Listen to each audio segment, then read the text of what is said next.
Om Purnamadaha Purnamidam Purnat Purnamudachyate Purnasya Purnamadaya Purnamevavashishyate. Om Shanti Shanti Shanti. Om Brahmanandam Param Sukadam Kevalam Jnana Murtim Dvandvatitam Gagana Sadrisham Tattvamasya Laksham Ekam Nityam Vimalamachalam Sarvadhi Sakshi Bhutam Bhavatitam Trigunarahitam Sadgurum Tam Namami. Om. Adorations to Sadguru, who is Brahman, the giver of supreme bliss, embodiment of pure consciousness, one without a second, vast as the ether, infinite, eternal, beyond the three gunas and their modifications, the supreme preceptor. Yoga Vasistha, in Utpatti Prakarana, the story of Leela continues. Is section 21.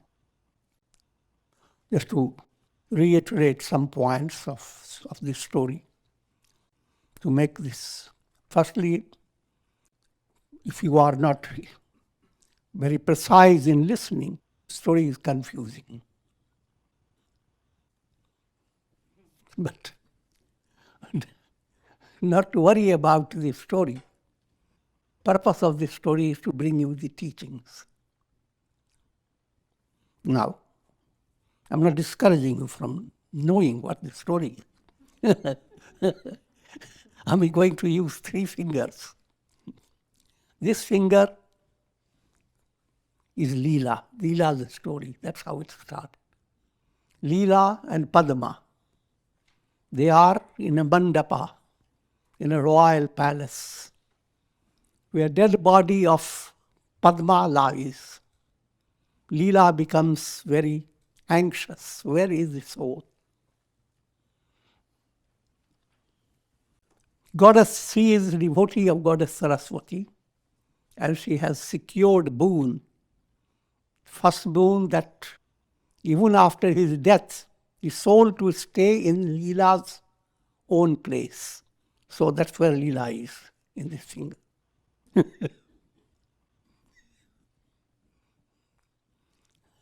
Now Goddess Saraswati gives her a shocking information that King Padma is already a ruler. First she takes her by her astral body and to this finger, the third one, where Leela is surprised to see King Padma is a young man, ruler of a country. He is known as Viduratha. And he is in a great successful state.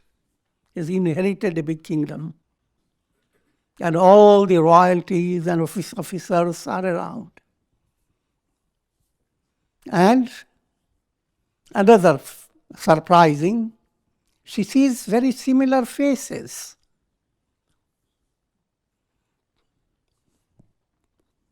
After this, Leela is brought back into her place, where dead body is covered with flowers. And her physical body is in a meditative pose. All that experience was by subtle body. Her physical body didn't have to go anywhere. Leela has been guiding her. Rather, Saraswati has been guiding her. So, now at this stage of the story, Goddess Saraswati is giving her insight into the illusory. First, she tells that experience of time, space, that her husband has already grown up, while in her world only some hours have passed. This experience of time, space is based upon your mind. And mind is fashioned by your samskaras, vasanas, karmas. So all the world you experience is through your mind. And all that experience is a kind of a mirage. The reality behind the mirage is Purnamadaha Purnamidam. Purnam, absolute pure consciousness. Now, without leading you there, now this story is continuing in this finger. Leela. Saraswati is telling Leela. And she has already informed her of her husband. And that relates to this finger. That in her previous embodiment, they belong to a special place called Parvat Gram, where Padma was Vasistha Brahmin, and Leela was Arundhati. And they were very great people, but Padma developed a fascination for being a king, saw a king and his glory, and he died with that idea. As a result of that karma and vasana, he has become Leela. So the story relates to this. And there also another point, that Arundhati had devotion to Saraswati and had secured the same boon that Leela has asked. So it is the same personality, remembering in an unconscious way of her previous embodiment. So in brief, Arundhati has secured the boon that when her husband dies, Vasistha, may his spirit stay right there. Don't leave the room.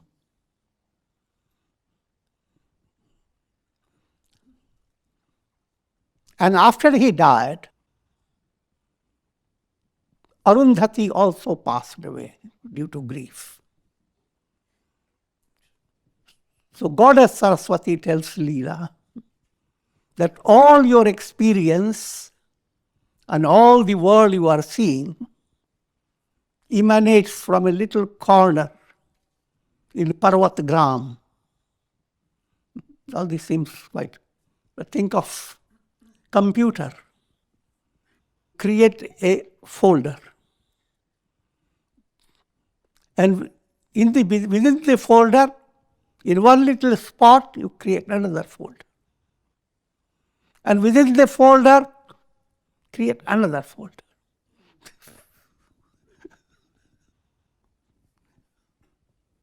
Once upon a time, human being would have been very surprised to hear this type of technology.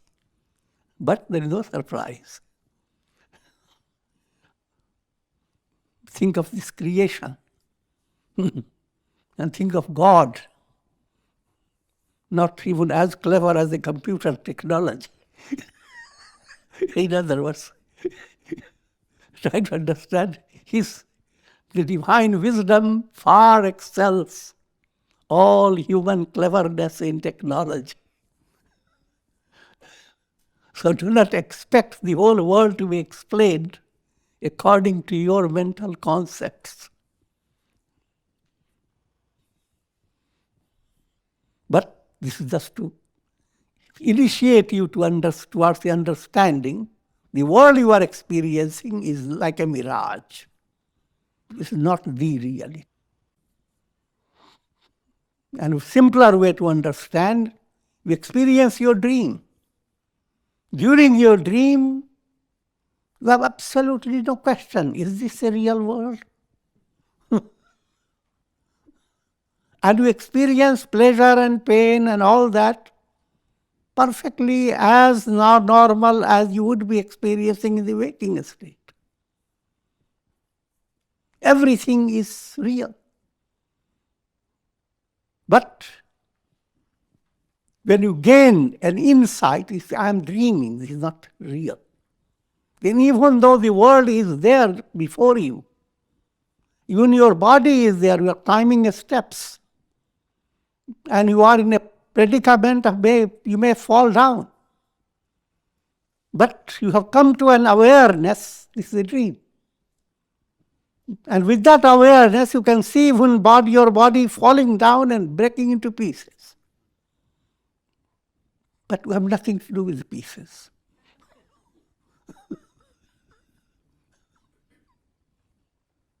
And that becomes the basis for giving you insight to the Jivan Mukti, Videha Mukti.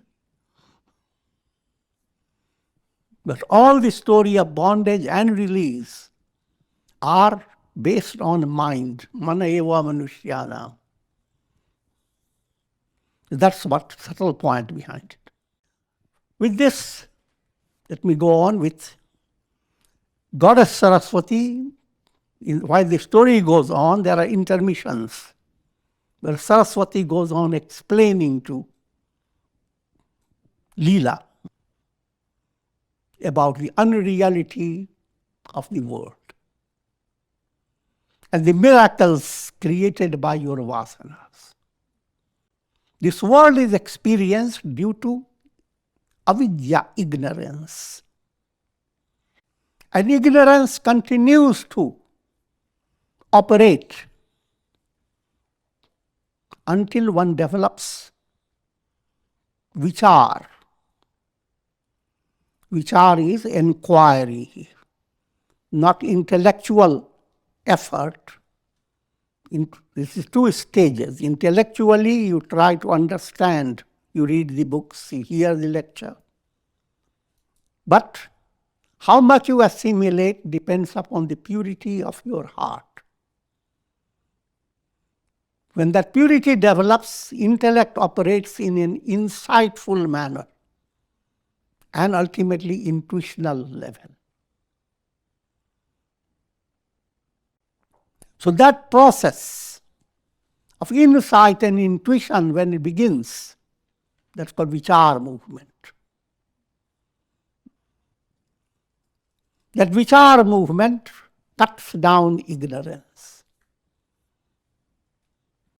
Wisdom removes the illusion of duality.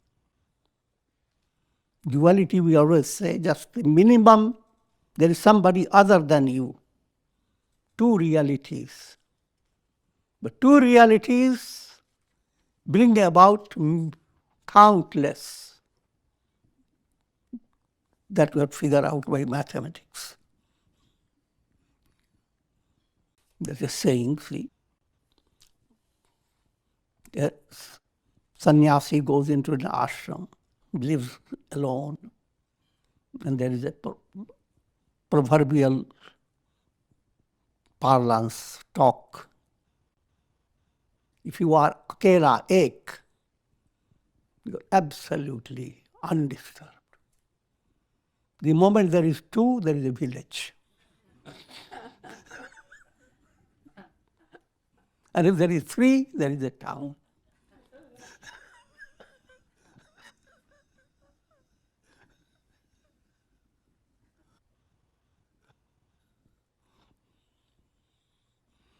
The ultimate reality, therefore, is absolute. The moment you did think of something else other than Brahman, now comes into what type of relation? Do they talk to each other?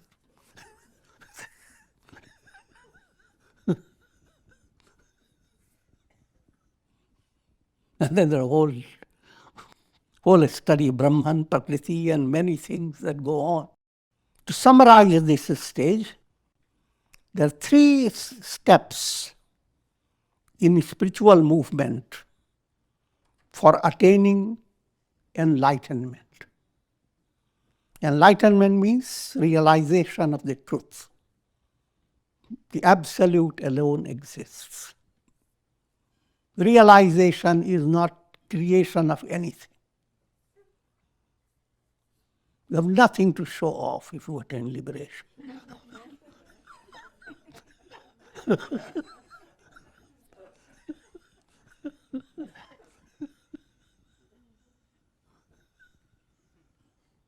First stage is Manonash.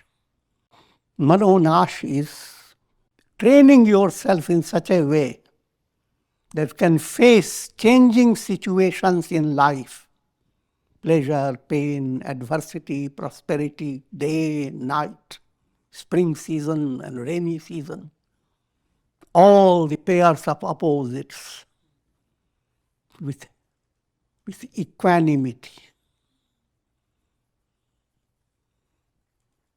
And what you look for and aspire for is increasing serenity and equanimity. You are not swayed by things happening and what you should secure, but just securing your serenity and diving deeper into your serenity, waters of serenity to discover Aham Brahmasmi. I'm absolute peace, eternity. Manonash becomes your gateway, first step. But while Manonash takes place, subtle desires go on changing also. Without their change, Manonash will not be possible. Manonash and Vasanakshaya, they are interrelated and interdependent. To the extent Vasana gets purified, Manonash becomes easier. To the extent Manonash has been exercised, purity of Vasana becomes easy. So come to next level, Vasana Kshaya. Vasanas come under two categories, Shubha Vasana, Ashubha Vasana. Shubha Vasana is based upon your love of God, your spiritual insights, increasing insight. Shubha Vasana is perfectly commendable, desirable. Ashubha Vasana is based upon 5 kleshas, afflictions. And let me name that. First is called asmita, egoism. Again, give you more detail. First is avidya, mind that stays satisfied with ignorance. So that in itself becomes the source of other afflictions. That's the mother of afflictions, avidya. But avidya has 4 children.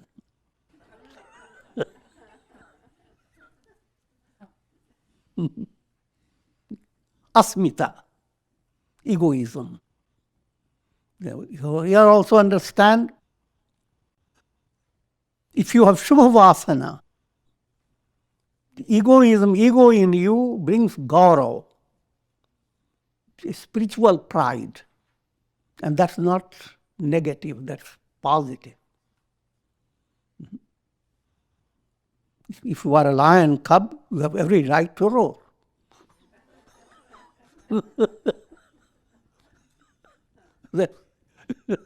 So that type of spiritual pride is perfectly normal. Sattvic pride you develop when you attain certain success. It encourages you to go further. But Rajasic, Tamasic pride, that becomes your klesha. You have not attained it, but you want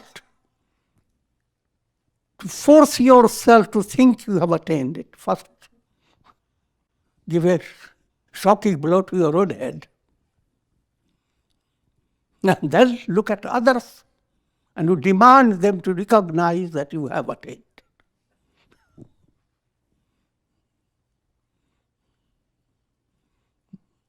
Look for your fulfillment by creating a situation where people always appreciate you. That type of asmita, that's a big klesha, obstacles that creates all karmas, etc. Avidya, asmita. The more you are involved with ego, the more you will swing in the world by pleasure and pain. And so it's called raga and dvesha.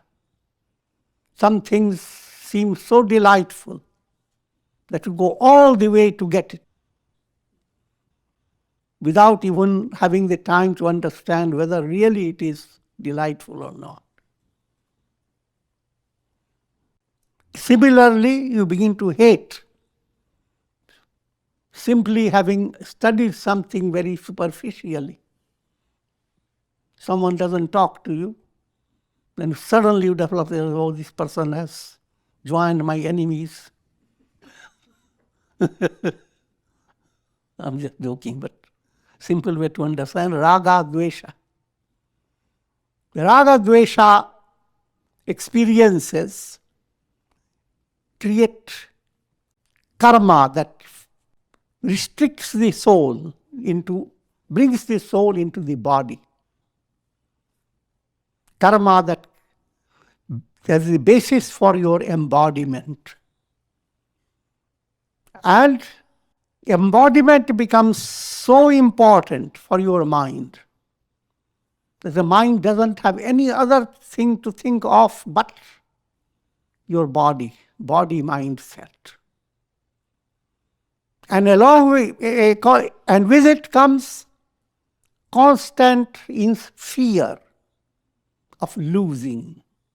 It's called abhinivesh klesha. Subtle fear dominates human mind. You possess a wonderful property, see your wonderful building build up, and while you are enjoying it, but suppose hurricane comes this way.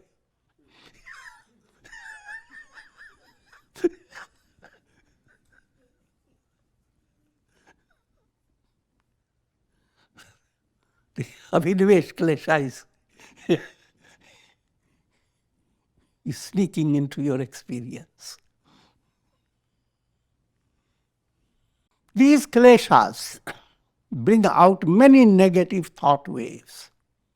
So don't go after so many thought waves, but if these kleshas go on creating their impressions, and those impressions, if they go very deep, become seed, they become samskaras. The samskara state, you cannot touch them. Also understand, in vasana state, you are more aware. Your vasana is more visible. It's just like when you see sprouts, you can manage to remove those weeds that are showing up. But if they are completely buried and going to emerge 5 years later, you don't worry about them. Now, so therefore the focus is on vasana. How to handle the vasana. First, to understand your vasana is based upon all these 5 points: ignorance, egoism, attachment, hatred, fear of death. If you go on opposing these 5 in your daily life, instead of constantly filling your mind with the dread of death, read stories, recite mantras, think of Hanuman and all those japa, prayer, serve, love, all type of good activities, they switch your mind from fear to fearlessness. Similarly, go on gaining vairagya. Things that seem so pleasant, what's behind it? What type of object you should go after and what you should not. Simply because they are pleasant, that doesn't mean that you should dive into it.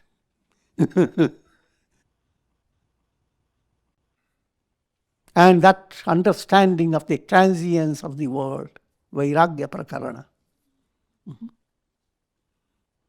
And allowing your raga to turn into bhakti. Develop anuraga. You see, when you have raga, it has always a limit. You've found an object that you like so much. And once you have gotten it, now you have many things in your mind to worry about, how to protect it, how to secure it, how to guard it. So many things. So your raga gradually does not stay as fresh as you found it and begins to stink in a while.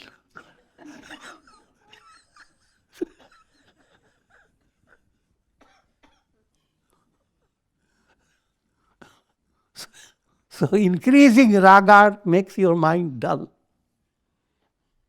But the same raga turned towards in a spiritual way, you begin to love your prayer, begin to love satsanga. You begin to wait for the opportunity for allowing your mind to practice meditation, turning to, in brief, you are getting attached to God. Now, as this attachment develops, you don't feel that type of stingy situation. Your attachment grows with more fervor, more and more. That's called anuraga. Paraduractiriti. So raga and dvesha, they are gradually sublimated. Ravinivesh, that's what Mahabharata dramatizes. Bhishma has Ichha Mrityu.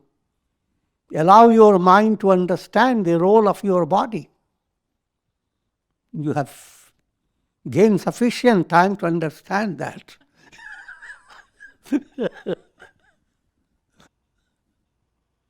And the idea the body will not be there should not be so shocking to your mind. That's your big achievement in life.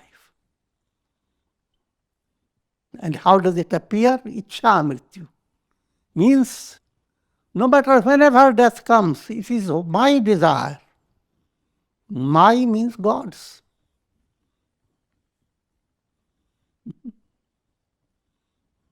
Bhishma had that type of boon given to him that he will die according to his own will. People receive a message of a different type, that how powerful he was, that death would come and he wouldn't. He will remain unshaken because he had not made up his mind. That's not the real point. The reality behind it, you are in the hands of God, you have surrendered. So no matter how things happen, inwardly you are not in contradiction. This is your will. Your big why.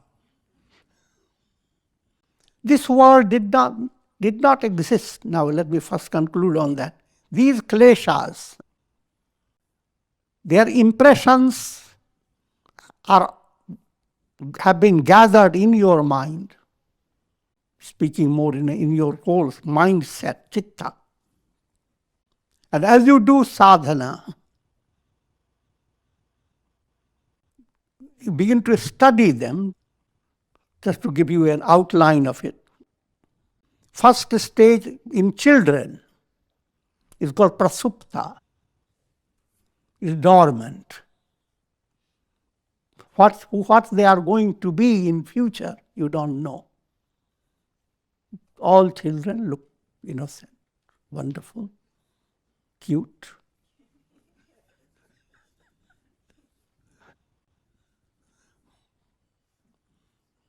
But don't be fooled. As they grow up, they begin to show their personality, positively or negatively, both ways. But we are talking mostly about the kleshas, the negative. The negativity, negative things that person has is all sleeping in the childhood. But as one child begins to grow, kleshas begin to express. If you have practiced sadhana and in a satsanga environment, you will attain a state called tanu. Tanu means attenuated. In attenuated state, kleshas become very passive. Illustration is given in the form of putting a snake in a freezer.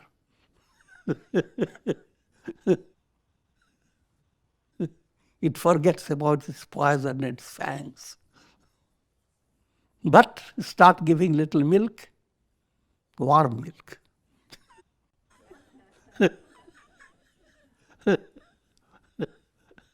And so the snake will start hissing. So in other words, you gain certain serenity and control over your mind and enjoy a positive state. But don't become so relaxed that you forget about sadhana. Because what has been rendered passive, it will become active if you stop your sadhana. So that's the description of tanu avastha. Next state of our is described as vikshipta avastha. Vikshipta means normally people behave in a very ideal way, good people, civilized. But in challenging situations, they lose grip over their civility. That state is called vikshipta avastha. Next stage is called udara avastha. Udar, generous. That's what is allegorical term. Which means you don't see any difference. You're angry, your eyes are red, your face itself is in tension. And somebody says, don't you know, this is not good for you. And you become increasingly agitated. How dare you say that?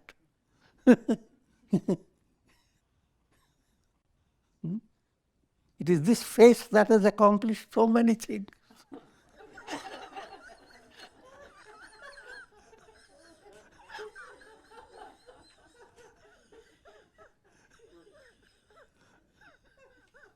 That's udar.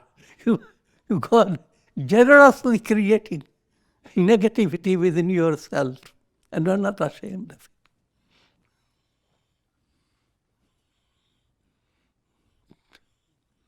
These are different states. And what is ideal is dagdha avastha. When you go through manonash and spiritual wisdom begins to enter, like a light entering into a dark room. And a dark room is in old style, having lots of film negatives. The businessmen want to develop them, lots of them. But once the light goes, all of them are spoiled, no matter how fascinating they might have been. So all the karmas that are samskaras that could have given you fascinating embodiments, they all wiped away. And future karmas stopped. Because you can't create karmas with a mind that has no kleshas. Now therefore, in appearance, only prarabdha karma continues. In appearance, because the person who is enlightened, he is not viewing himself as the body. So for him there is no problem. But for others who are studying the Vedanta, and they begin to ask, Guru, if you are enlightened, why is it you are holding your body?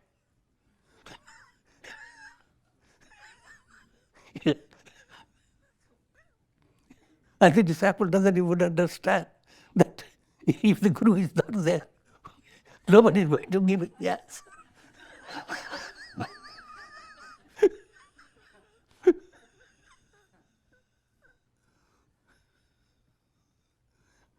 So I will not go into too much detail. This world did not exist in the past. So how can there be memories of objects? Goddess Saraswati is giving the insight into the role of memory. And memory operating in a human mind is based on karmas backed up by ignorance. So no matter how many things you remember in your life, they all move away from your mind. It's just like accounting. Lots, no matter thousands of papers and sheets go on with accounting, and ultimately dump them in the garbage. But day to day you should not miss even a penny.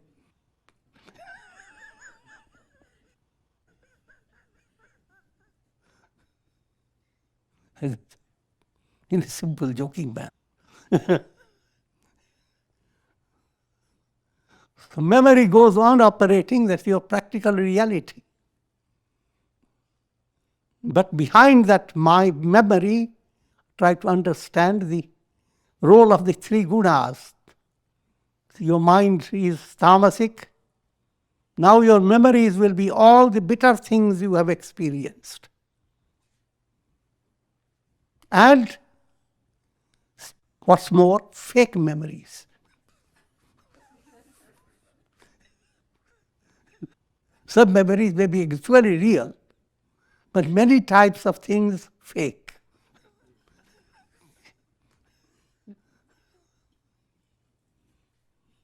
But you can't distinguish it.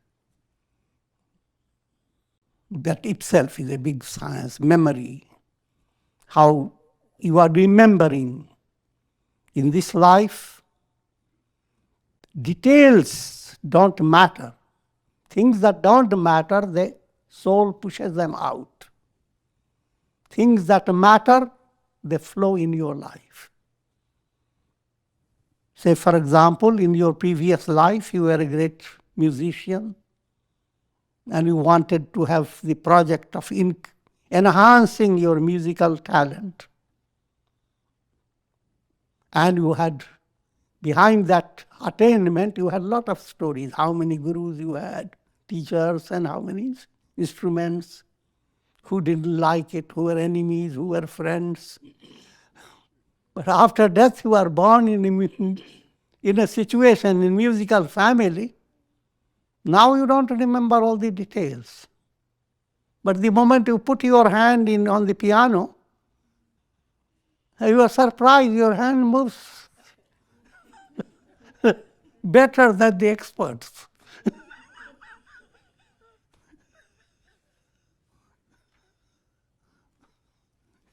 It's not by accident. There's cause behind it. So that's how memory is operating in every individual. Not details, which are not, doesn't matter. But all these memories that are operating, they have should be utilized towards the fulfillment of the purpose of life.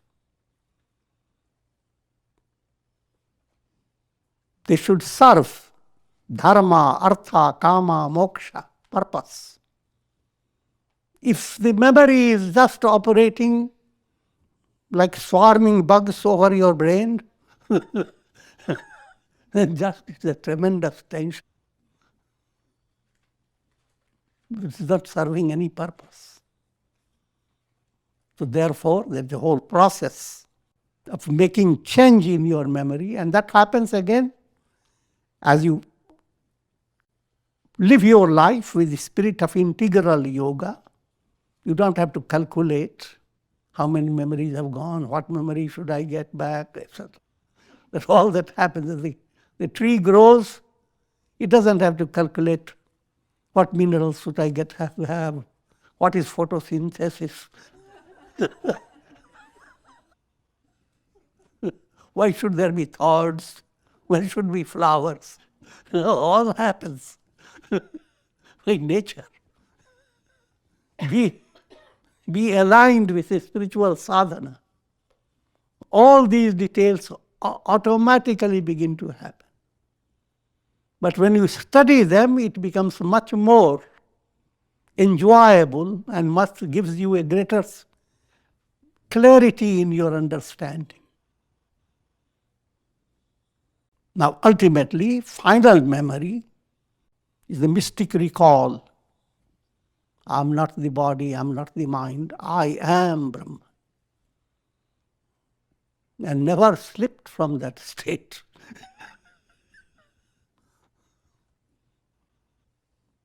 Simple illustration. There's so many illuminations of the sun. There are countless reflected suns. Look at them, how miserable they are, jumping from pot to pot, shaking everywhere. They have forgotten who they are. Recall, I am the sun. Even though all the reflections may be there, but this recall makes you jump out of all this and blend with the sun. It's allegorical. You can't describe anything in a realistic way. Spiritual movement is not the world of mental reality. Therefore, Raj Yoga, let me turn your attention, Raj Yoga Sutra that describes Shraddha, faith must enter your heart. Virya, strength. As faith begins to develop its purity, you also discover you have strength beyond your own estimation. You have certain idea, I can wake up only for 6 hours. I can do work only for 4 hours. I'm joking. But the idea, if you have faith and you get involved with that, your mind doesn't care. Sports people do fascinating works beyond their own imagination. That energy is there. So Shraddha leads you discovery of that fascinating energy that enables you to triumph over great difficulties, and you become surprised. That's called Virya. And Virya becomes the basis for recollection, memory. Aham, I am not the body. That's the reality, but how many people remember it? How long can you remember it? And even if you remember it, just some news. It's not like you have gotten a jewel, a whole necklace of most costly pearls, and you put it on your neck. Think how you feel at that time. But when you are told you are Brahman, neck hunches down.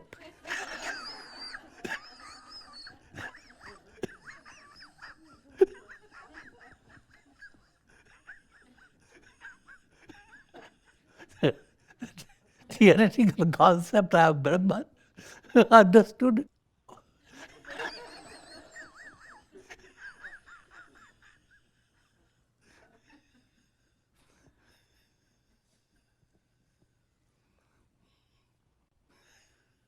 So that's the description of virya, smriti. That smriti puts you in samadhi. Samadhi means beyond the limitation of your consciousness. Your realistic world has a circumference, and everyone stays within that limit until you learn the art of samadhi. Become so, first concentration, go deeper. The stillness of your mind suddenly allows you to experience expansion that you didn't imagine.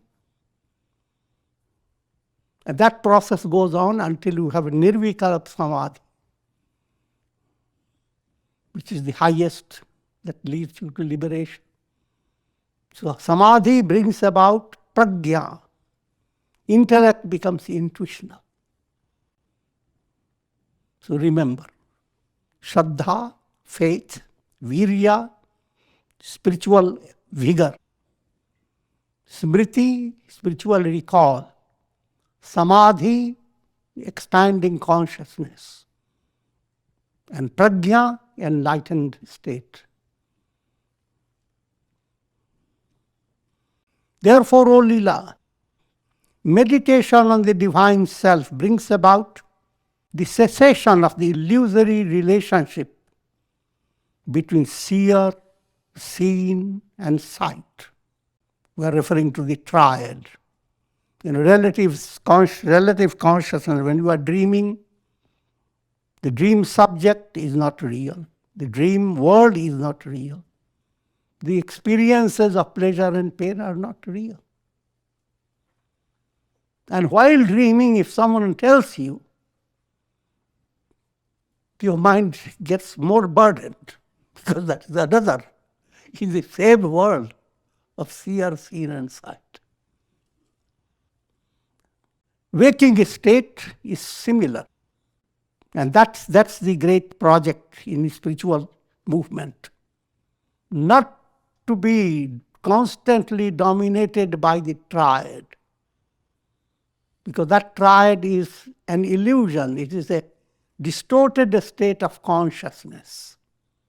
Pure consciousness doesn't need the triad. The sun does not need shining through the clouds, being refracted into rainbows, going into thousands of reflections. Sun doesn't have need to do that. All this you may say, but then why it happens? It's a mental illusion. Your mind is interpreting it. Reality is not. Brahman is ever the same. Meditation on the divine self brings about the cessation of the illusory triad. When samadhi is perfected, you will discover yourself as the self that sustains all the world illusions, the desires, and all that you can imagine about countless worlds and individual souls. All that you can mentally imagine is negated, because mind itself is negated. So all the contents of the mind move away. And the goal is reached. The goal is enlightenment. then desires do not exist. Param Tripti. And more will come future. Om Purnamadah Purnamidam Purnat Purnamudachyate Purnasya Purnamadaya Purnameva Vashishyate. Om Shanti Shanti Shanti.